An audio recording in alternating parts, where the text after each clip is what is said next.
ஆமா ஒழுங்கா ஓட்டு. நீ வர்ற லட்சணத்தை பார்த்து எனக்கு வயிற்று கலக்குதாரு. ஓவர ஸ்பீடை மட்டும் இருப்பேன். ஓ ஸ்பீடா போ. ஒழுங்கு இப்படி ஏறுற ஒழுங்கா போ. ஏன்னா உன் பிரச்சனை உனக்கு நல்ல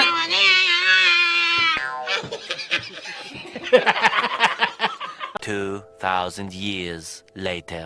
தூத்துக்குடி கொத்தனார் காட்டு வேலைக்கு போற மாதிரி இருக்காண்டா.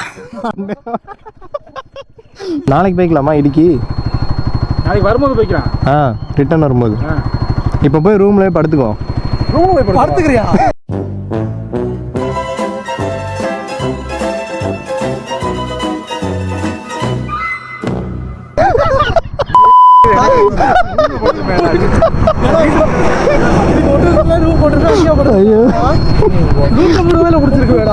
இல்ல ரூம்ல போய் பேக் வச்சுட்டு அவர் படமா